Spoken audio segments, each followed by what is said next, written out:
is playing with fire, and you can see this little drawing here of him depicted as a vulture. Now, Courrier International points out that there's a huge disparity in the versions of the events that are being put forward, on the one hand by the Ukrainian media, and then on the other hand by the Russian media, and they have extracts from articles from various papers from Ukraine and from Russia. Now, this is due to starkly different conceptions and assumptions about just what's happening on the ground. The one thing that everyone can agree on, though, is there's a feeling of déjà vu. All this really feels like a step back into the Cold War. Now, also on the front page of Courrier International this week is the issue of abortion and how there is a return of the conservatives, according to Courrier International, just 40 years after most Western countries recognize the rights for women to have abortions. Well, according to Courrier International, that right is under attack in many parts of the world, such as Spain, the UK, and especially in the US, where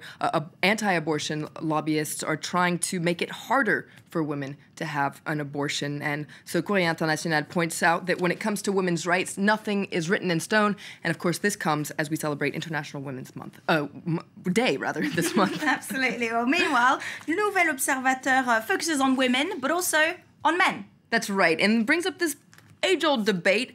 What are the real differences between men and women? Now, I'm not sure there'll be an answer in Nouvelle Obs this week, but it wonders how much of this is due to nature, how much of this is due to nurture. Are we born men and women? Do we become men and women because of social constructs, which is known as gender theory? Now, Nouvelle Obs takes a look at the latest scientific discoveries and kind of does an inventory of all the latest conventional wisdom as well. Oh, what a fascinating topic. It actually is quite topical here in France, Flo. That's right. Gender theory is a debate that's caused quite a ruckus here in France. And in fact, a lot of people in France don't believe in gender theory. They think it's a bad word, and there's been outrage over a new school program that many people, especially Muslim and Catholic organizations, claimed actually teaches gender theory to little kids. Now, teachers say this is not gender theory. What it's doing is trying to do away with stereotypes. But as you can see here, the school system in general is in Le Point's crosshairs this week. And it's not all to do with gender theory.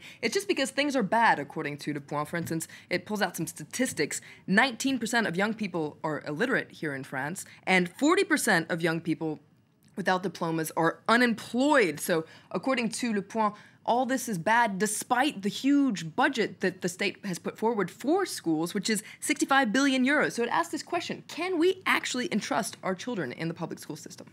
Let's move on to the feminist magazine Cosette, because it's investigating sexual violence in the army. That's right. Cosette actually publishes extracts from a book called The Invisible War. Now, this was a book that was written by two journalists, Leila Minano and Julia Pasquale, after a 2-year investigation. Now, the French army often brags about being the most feminist army in the world because 15% of recruits are women. But Cosette points out there's a big silence on the question of sexual violence. Only 39 cases have been officially recognized, but there are some 196,000 troops. Now, according to Cosette, this investigation is actually bearing some fruit because the Ministry of Defense has decided to also launch an official investigation into violence against women. Now, Jeune Afrique is also pointing the finger at the French army, but this time for its military operations in Africa. From Mali to the Central African Republic, never before has the army weighed in so much on France's African policy. It actually talks about a silent coup d'etat, how the army took over power. That's on the front page you just saw there, with this illustration of the president, François Hollande. Striking picture there. As a soldier, that's right. All right, let's move on to a bit of glitz and glamour in Hollywood now, Flo. The New Yorker has a profile of a 28-year-old Somali-American star of Captain Phillips, who nearly won a prize, but he didn't. That's right. It's named Barkhad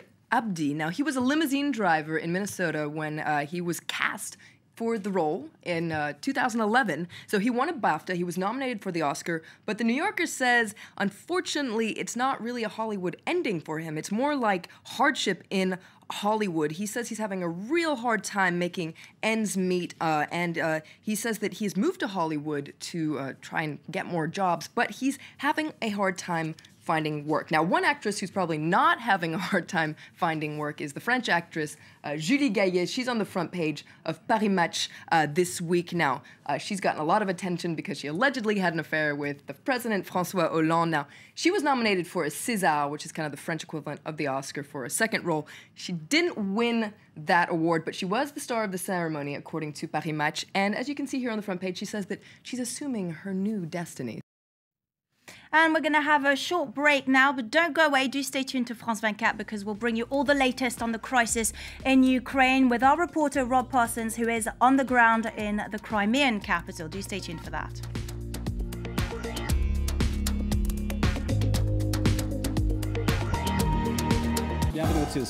Reporters. Relaunch of nuclear talks, release of some political prisoners, reopening of the House of Cinema. Since his election, President Rouhani has begun to open out. His goal? To present a more acceptable face of Iran. But with regime hardliners still resolutely opposed to compromise, is Iran really opening up or just buying time? Reporters on France 24 and France24.com.